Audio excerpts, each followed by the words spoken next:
Good morning friends, कैसे हो? કેમ છો વિદ્યાર્થી મિત્રો? હવે આપણે ચેપ્ટર નંબર 15 ને જોવાના છે. આજે આ કાવ્ય આ રસ્તાઓ. મિત્રો હવે આ કાવ્યની સમજૂતી આપણે જોવાની છે. આજે હવે ચેપ્ટર નંબર 1 to 14 સુધી થઈ ગયા છે. ચેપ્ટર નંબર 15 પર આજે આવ્યા છે. મિત્રો ચેપ્ટર નંબર 15 આ રસ્તાઓ. કવિ છે ઉષ્ણસ. મિત્રો રસ્તાઓ पर वरना काव्य रचवानुं ए केवुं होई शके छे? बराबर. रास्ते के ऊपर काव्य बनाया. फ्रेंड, पोएट किसी भी प्रकार का पोएम बना सकते हैं, बराबर. और लेकिन उसका जो भाव होता है वही. હવે આ રસ્તાઓ કાવ્ય જે છે તે ઉષ્ણસ યાની શોર્ટ નેમ હે. તખલ્લુસ કહેવામાં આવે છે. તે ઉષ્ણસ છે. એમનું પૂરું નામ છે. અહીંયા તમને અંડરલાઈન કરી દઉં છું મિત્રો.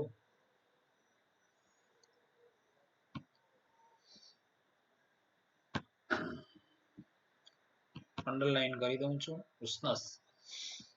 ઉષ્ણસનું પૂરું નામ છે નટવરલાલ કુબેરદાસ પંડ્યા.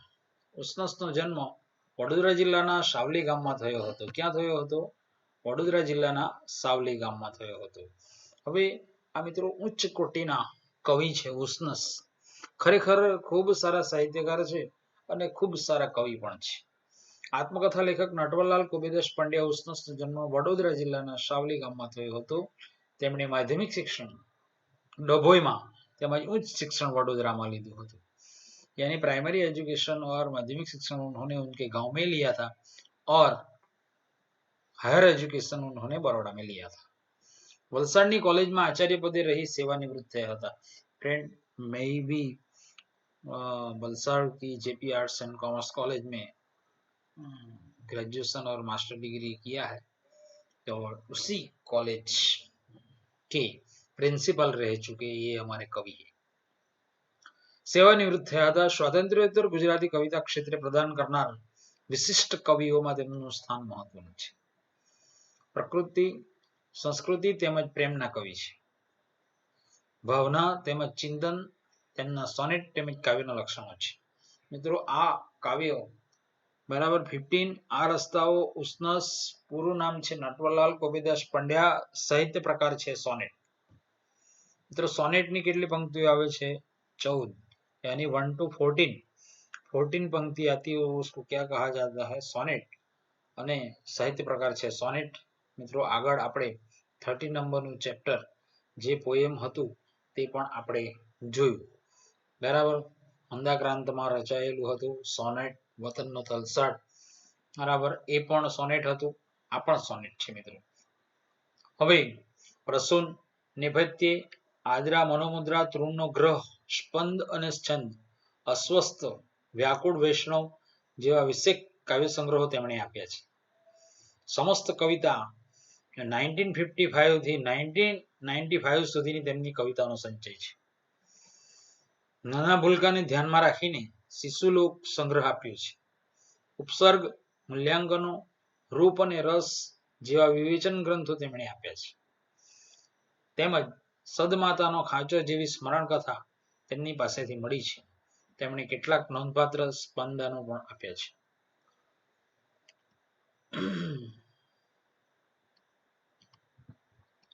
નર્મદ ચંદ્રક, રણજીતરામ સુવર્ણચંદ્રક, ભારતીય સાહિત્ય અકાદમી એવોર્ડ પણ એમને મળેલા છે. નર્મદ ચંદ્રક, રણજીતરામ સુવર્णचंद्रक, भारतीय साहित्य अकादमी एवॉर्ड, नरसिंह मेहता एवॉर्ड द्वारा अपनी सजग प्रतिभा ने बिरदावाई है. यानी उनको बहुत सारे एवॉर्ड भी मिले हैं. હવે મિત્રો અહીંયા એવું છે કે કાવ્યનો પરિચય એટલે काव्य का इंट्रोडक्शन करवा देता हूं पोएम का. तो कवि यहाँ कहते हैं कि आ रस्ताओ एवा छे, यानी ये रास्ते जो कवि यानी कवि प्रवास प्रीति व्यक्त थई छे यहाँ. यानी जो उसको जर्नी करने का शौक था, प्रवास करने का जो शौक था उसका, उसके बारे में कवि ने कहा है कि भाई ये रास्ते पे जाना पहले तो कवि को पसंद था ही नहीं. यानी घर से बाहर निकलना उसको पसंद नहीं था, लेकिन ये रास्ते के ऊपर चलना शुरू किया, यानी थोड़ा थोड़ा घूमना उन्होंने शुरू किया। बाद में उसको इतना प्यार हो गया, इतना घूमने का शौक हो गया कि वो घर में बैठते ही नहीं थे। और रास्ते को इस प्रकार से कहते हैं कि भाई મને ઠરીને જરાય જંપવા નહીં દે, બરાબર ચોર જેવા હાથ પકડીને મને ઘસડી જાય છે, ઘરમાંથી મને ઘસડી જાય છે, એવું કવિએ કીધું છે। અને કવિ એમ કહે છે કે આ રસ્તાઓ તો મને રસ્તા એટલે કે આ તો મને ચાલવા માટે લોભાવે છે, સ્વપ્નમાં આવે છે। અને એમ કહે છે કે ધીરે ધીરે કવિની ભ્રમણ પ્રીતિ અથવા પ્રવાસ પ્રીતિ સૌથી વિશેષ એમને થાય છે। એટલા માટે કવિ આ રસ્તાઓ એવા છે પૃથ્વી પર વીંટળાયેલા કે અજગર ભરડાની જેમ વીંટળાયેલા છે। અને આ અજગર ભરડાની જેમ વીંટળાયેલા રસ્તાઓ છે એ કેટલાક રસ્તાઓ તો પાણીમાં બરાબર માછલી પકડવાના ગલની જેમ પડી ગયેલા છે।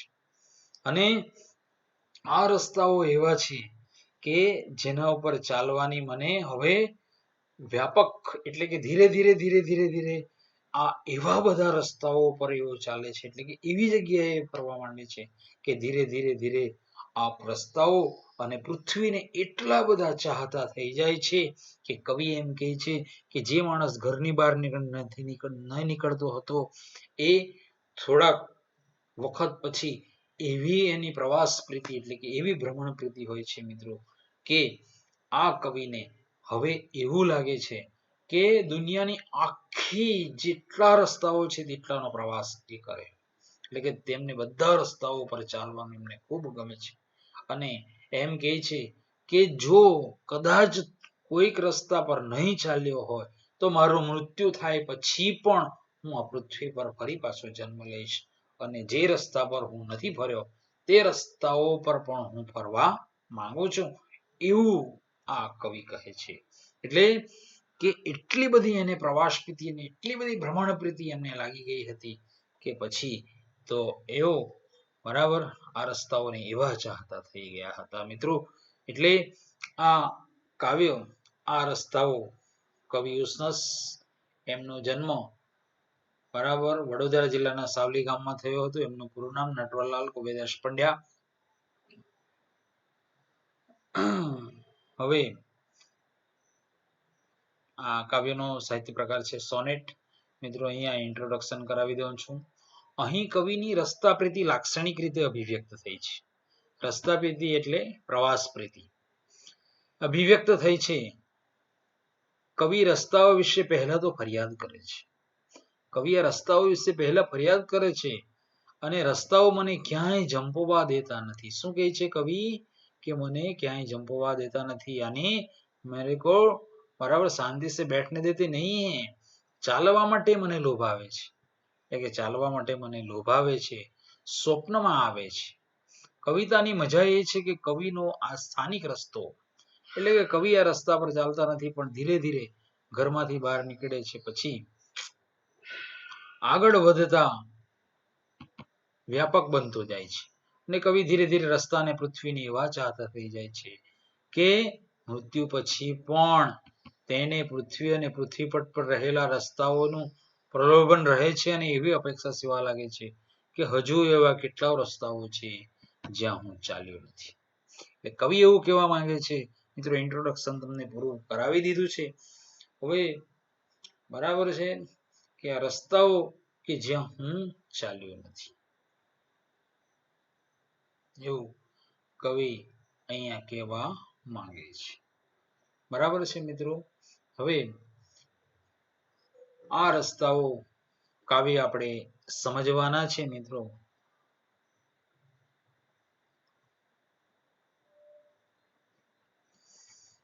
મને આ રસ્તાઓ જરી ઠરવા દે ન ઘરમાં, મને એટલે કે કવિ એમ કહે છે કે આ રસ્તાઓ યાની રાસ્તે જરીય ઠરવા દે ન ઘરમાં એટલે કે ઘરમાં જરા વાર બેસવા દેતા નથી।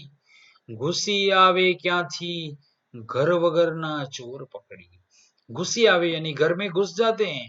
क्यांथी એટલે કે ક્યાંથી, घर वगरना यानी रास्ते को कैसा कहा गया है, घर वगरना चोर पकड़ी, चोर यानी चोर जैसा, बराबर घर में घुस जाते हैं और हाथ पकड़ के वो लेके जाते हैं। दूसरी लाइन में आएगा એટલે કે બીજી લાઈનમાં આવશે કે મને આ રસ્તાઓ જરી ઠરવા એટલે કે શાંતિથી બેસવા દેતા નથી ઘરમાં, ઘૂસી આવે છે ક્યાંથી, ઘર વગરના ચોર, એટલે રસ્તાઓને કવિએ કેવા કીધા છે, ચોર કીધા છે, બરાબર છે। હવે ત્રીજી લાઈનને આપણે જોઈએ, લીએ હૈયું મારા कर पकड़ीने जाए घसड़ी, लिए हयु એટલે કે મારું હૈયું અને મારા કર એટલે હાથ, મારા હાથ પકડીને જાય ઘસડી એટલે કે ઘરમાં ચોર જેવા ઘૂસી આવે છે અને મારો હાથ પકડીને ઘરમાંથી મને બહાર લઈ જાય છે, बराबर। घर में से मेरे को बाहर हाथ पकड़ के घसीट के लेके चले जाते हैं। इस प्रकार के कवि कहते हैं रास्ते को इसी प्रकार न पुरुष सुवादे સ્વપ્નમાં ही આવે નજરમાં, કવિને રસ્તાઓ ક્યાં આવે છે, સ્વપ્નમાં પણ આવે છે અને સોને भी नहीं देते हैं। કવિ એમ કહે છે કે ન પુરુષ સુવાદે સ્વપ્નમાં ही આવે નજરમાં, એટલે કે સ્વપ્નમાં આવે છે। વીંટાયા છે કેવા પૃથ્વી ફરતા લે ભરડા, એટલે કે રસ્તાઓ કેવી રીતે વીંટળાયેલા છે, तो अजगर भरडानी, आपने अजगर को देखा होगा कि वो खाना खाके कि झाड़ के ऊपर लपेट जाता है, इसी प्रकार से वींटाया छे એટલે કે रस्ताओ कहीं गोल राउंड में लपेटे हुए हैं, कहीं दूसरी बराबर इधर से उधर, उधर से उधर से ऐसा रास्ता निकलता है। इसी प्रकार से पृथ्वी के ऊपर ले भरडा, नवा अक्षांशोनी ऊपर नवा, बराबर नवा अक्षांशोनी ऊपर नव रेखांश गुथनी, यानी आपको पता है कि अक्षांश और रेखांश जो 23 अंश के ऊपर होता है वो मकर वृत्त, कर्क वृत्त, बराबर, और इसके बीच में बीचों बीच में विषुववृत्त, बराबर। आपको पता होगा मकर संक्रांति के ऊपर मकर वृत्त आता है, बराबर, कर्क वृत्त आता है। इसी प्रकार से पृथ्वी के अक्षांश और रेखांश ની ગૂંથણી એટલે કે पृथ्वी के ऊपर एक दूसरे को जोड़ता हुआ है अक्षांश और रेखांश। अरे आ કંઈક વાંકા ગલ જલ નિધરે જઈ પડ્યા, અરે આ કંઈક વાંકા ગલ જલ નિધરે જઈ પડ્યા, એટલે કે આ ખેવે એવા वांका गल यानी मछली पकड़ने का आंकड़ा जो आता है पानी में जो जाता है उसको हम क्या कहते हैं, गल। तो जल निधरे जई पड़ा यानी पानी में वो जाके यहाँ से छूट गया है और पानी में वो पड़ा है। इसी प्रकार के रास्ते की भी हालत है कि पानी के नीचे भी इस प्रकार के कितने रास्ते ऐसे डूबे हुए हैं, ऐसा कवि कहते हैं। એટલે કે એવું કવિ કહે છે કે અક્ષાંશ અને રેખાંશની ગૂંથણી જેવા રસ્તાઓ છે, રસ્તાઓને કેવા ગયા છે, અક્ષાંશ અને રેખાંશની ગૂંથણી કરે એવા કયા છે। પૃથ્વી ઉપર કેવું રસ્તાઓ કેવી રીતે વીંટળાયેલા છે, અજગર ભરડાની જેમ વીંટળાયેલા છે।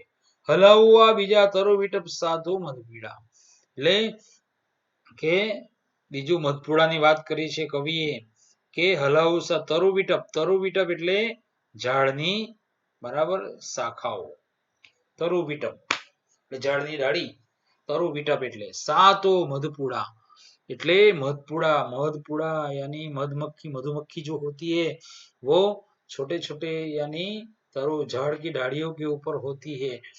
ऊंडे वस्ती केरा टीसी टीसी रहे से बणबणी, એટલે કે यानी नई कुपन जो रहती है निकलती है उसको हम क्या कहते हैं, टीसी टीसी कहते हैं,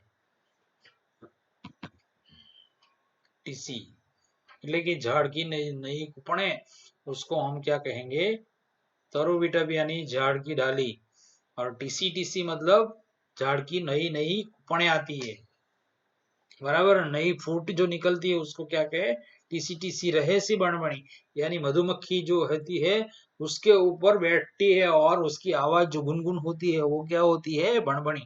એટલે કે એવી રીતે બણબણીને રહે છે મને આ પૃથ્વીની પ્રીત પણ અરે એવી જ મળી, એટલે કે जिस प्रकार से मधुमक्खी नई जो कूपन निकलती है उसके ऊपर जो बैठती है उसी प्रकार से એટલે કે એવા જ પ્રકારની પ્રીત આ કવિને પણ રસ્તાઓની મળી છે।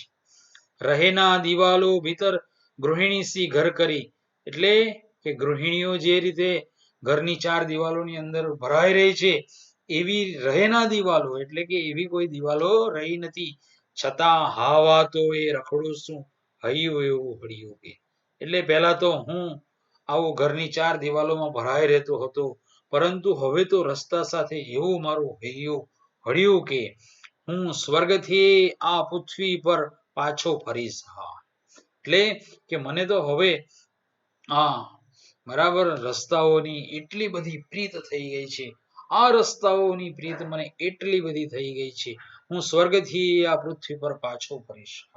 એટલે કે ભલે મારું મૃત્યુ થઈ જાય તો પણ કેટલાક રસ્તાઓ એવા છે કે આ રસ્તાઓ પર ફર્યો નથી, તો સ્વર્ગવાસ પછી પણ કવિની એવી ઈચ્છા છે કે જો પૃથ્વી પર હું પાછો ફરીશ તો હજી કંઈક રસ્તા મુજ પદની, હજી એટલે કે હજુ, કંઈક એટલે કે કેટલાક રસ્તા, રસ્તા એટલે મુજ પદની એટલે કે મારા પગની, મુદ્રા વણ રહ્યા એટલે કે મારા પગની છાપ પડ્યા વિના રહ્યા છે એવા રસ્તાઓ પર હું ફરવા માંગુ છું.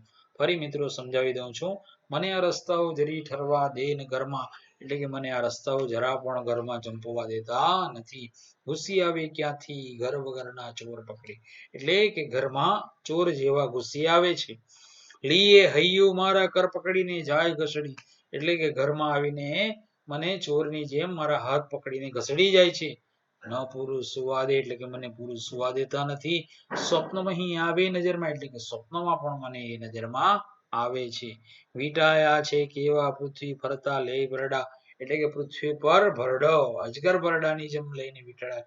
મિત્રો શોર્ટ ક્વેશ્ચન આવશે કે પૃથ્વી પર બરાબર રસ્તાઓ કેવી રીતે વીંટળાયેલા છે, તો અજગર ભરડાની જેમ વીંટળાયેલા છે. નવા અક્ષાંશો ને રેખાંશોની ગૂંથણી, એટલે કે અક્ષાંશ અને રેખાંશની ગૂંથણી જેવી કરેલી છે રસ્તાઓ, અરે વાંકા કે ગલ જલ ની દરે જઈ પડ્યા, એટલે કે માછલી પકડવાની ગલ આવે છે તેવી રીતે જળમાં પડેલા છે કેટલાક રસ્તાઓ, હલાવો સા બીજા તર વિટપ સાતો, એટલે કે ઝાડની ડાળીઓ હલાવતા શું બરાબર થાય છે, તો મધપુડા અને મધુમક્ખી એટલે કે ઉડે છે, ઉડી વસ્તી કેરા ટીસી ટીસી રહે છે ભણભણી, એટલે કે જે પ્રકારે મધુમક્ખી એટલે કે નવી કૂપણો ઉપર જે પોતાનો મધપૂડો બાંધવા માટે બેસે છે તેવા પ્રકારનું, એટલે કે તેવા જ પ્રકારની મને રસ્તાની પ્રીત થઈ ગઈ છે. રહેના દિવાલો ભીતર ગૃહિણી સી ઘર કરી, એટલે કે ભાઈ ગૃહિણીઓ તો ઘરની અંદર ચાર દિવાલોની રહે છે તે પ્રમાણે બરાબર તે પ્રકારે મારી પ્રીત હતી, પરંતુ હવે તો આની રસ્તાઓ સાથે એવું મારું હૈયું હળમળી ગયું છે, હળ્યું છે કે હવે તો હું સ્વર્ગથી પણ પાછો મારું મોત થશે, મારું મૃત્યુ થશે તો પણ ફરીથી પાછો હું સ્વર્ગેથી આ પૃથ્વી પર પાછો ફરીશ, અને મને કેટલાક રસ્તાઓ પર હું હજુ ફર્યો નથી તેવા રસ્તાઓ પર પણ હું ફરવા માંગુ છું, એટલે કે મારા પગની છાપ નથી પડી તેવા રસ્તાઓ પર પણ હું ફરવા માંગુ છું એવું કવિ કહે છે. બરાબર છે. હવે મિત્રો શબ્દની સમજૂતી આપી દઉં છું. કર એટલે હાથ, ભરડો એટલે આલિંગન, અક્ષાંશ રેખાંશ, અક્ષાંશ એટલે પૃથ્વી પરની કલ્પિત આડી ઊભી રેખાઓ, અક્ષાંશ રેખાંશ પૃથ્વી પરની આડી ઊભી રેખાઓ, શબ્દ સમૂહ માટે એક શબ્દ આવશે, ગલ એટલે માછલા પકડવાનો આંકડો, જલધિ એટલે સમુદ્ર. મિત્રો આ સમાનાર્થી શબ્દો પણ આપણે જોવાના છે. તરુ વિટપ એટલે વૃક્ષની ડાળી, મિત્રો શું છે તરુ વિટપ એટલે વૃક્ષની ડાળી, ટીસી એટલે અંકુર, કૂપણ, હાવાય એટલે હમણાં, પદની મુદ્રા એટલે પગના નિશાન. મિત્રો આ તમારે સમજવાનું છે. હવે આપણે એક એક વાક્યના જવાબ લખો. કવિ પોતાના હૈયાને કેવું ગણાવે છે? કવિ પોતાના હૈયાને ચોર ગણાવે છે. બરાબર, કવિ પોતાના હૈયાને ચોર જેવું ગણાવે છે. ઓકે, ચાલો સેકન્ડ નંબરનો ક્વેશ્ચન છે, રસ્તાઓ સી રીતે પૃથ્વી પર વીંટળાયેલા છે? તો કે રસ્તાઓ અજગર ભરડાની જેમ પૃથ્વી પર વીંટળાયેલા છે. ઓકે, રસ્તાઓ પૃથ્વી પર અજગર બરડાની જેમ વીંટળાયેલા છે. 3 નંબરનો ક્વેશ્ચન, સ્વર્ગારોહણ પછી કવિની સી ઈચ્છા પ્રબળ બની રહી છે? સ્વર્ગારોહણ પછી કવિની ઈચ્છા એવી છે કે કેટલાક રસ્તાઓ પર હજુ સુધી હું ફર્યો નથી, તો સ્વર્ગથી પણ પાછો ફરીશ આ પૃથ્વી પર અને જે બાકી રહી ગયેલા તે રસ્તાઓ પર પણ મારી પગની છાપ હું પાડવા માંગુ છું. બરાબર છે. હવે 2-3 વાક્યના જવાબ આપો એ પણ તમારે કરવાનું છે. કવિને શેના પ્રત્યે આકર્ષણ છે? શા માટે? કવિને રસ્તાઓ પ્રત્યે આકર્ષણ છે, એટલે કે પ્રવાસ પ્રીતિ પ્રત્યે એમને આકર્ષણ છે. શા માટે? તો કે એમની પ્રવાસ પ્રીતિ, બરાબર, એમની રસ્તા પ્રીતિ અભિવ્યક્ત થવા પામી છે એટલા માટે. કવિને સ્વપ્નમાં શું નજરે ચડે છે? તો કવિને સ્વપ્નમાં રસ્તાઓ નજરે ચડે છે. મિત્રો 2-3 વાક્યનો જવાબ છે એટલે પ્રોપર આન્સર તમારે લખવાનો રહેશે. કવિને સ્વપ્નમાં પણ નજરે ચડે. ગલની સી દશા થઈ? શા માટે? તો ગલ એવું કે એ આંકડામાંથી છૂટીને પાણીમાં પડી ગઈ અને પાણીમાં એ રસ્તાની જેમ પડી રહી છે. બરાબર. ચાલો, એ ઝાડની ડાળી પર શું રહેલું છે? તો ઝાડની ડાળી પર શું રહેલું છે? તો મધુમક્ખી રહેલી છે. ઝાડની ડાળી પર શું રહેલું છે? તો કે મધપૂડા રહેલા છે. અને તેને હલાવતા શું થાય છે? તો મધુમક્ખીનો અવાજ છે, બણબણે છે. મધુમક્ખીનો અવાજ આવે છે, બણબણે છે, એટલે કે ઉડે છે. બરાબર. હવે મિત્રો આ ક્વેશ્ચન ને આપણે ઇમ્પોર્ટન્ટ છે, મોસ્ટ ઇમ્પોર્ટન્ટ ક્વેશ્ચન છે, બરાબર, રાઉન્ડ કરી દઉં છું. આને તમારે આઈએમપી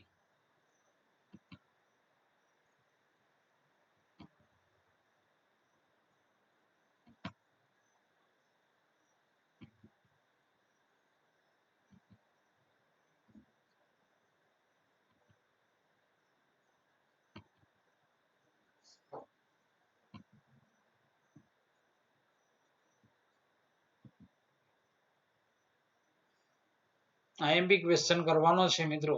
આ બરાબર, એટલે કે આ રીતે તમારે કરી દેવાનું છે. ઓકે ફ્રેન્ડ, યહાં હમ રૂકતે हैं. તો આ પ્રકારે તમારે આ કાવ્યને તમારે પૂરું સમજવાનું છે મિત્રો. એકવાર ફરીથી પાછું આ કાવ્ય બરાબર સમજી લેજો કે નટવરલાલ કુબેરદાસ પંડ્યા, એમનું ઉપનામ છે ઉષ્ણસ. આ રસ્તાઓ કાવ્યનો સાહિત્ય પ્રકાર છે સોનેટ. બરાબર. સોનેટ કેટલી પંક્તિઓમાં રચાયેલું હોય છે? 14 પંક્તિઓમાં રચાયેલું એ કાવ્ય રચના હોય છે. બરાબર. હવે ઉષ્ણસને કયા પ્રકારના એવોર્ડ મળેલા છે? તો નર્મદચંદ્રક, પંડિતરામ સુવર્ણચંદ્રક, ભારતીય સાહિત્ય અકાદમી એવોર્ડ, નરસિંહ મહેતા એવોર્ડ દ્વારા એમની સર્જક પ્રતિભાને બિરદાવાઈ છે. ઓકે ફ્રેન્ડ, યહાં હમ રૂકતે हैं. તો કે આ પ્રકારે તમારે આ કાવ્યને સમજી લેવાનું રહેશે.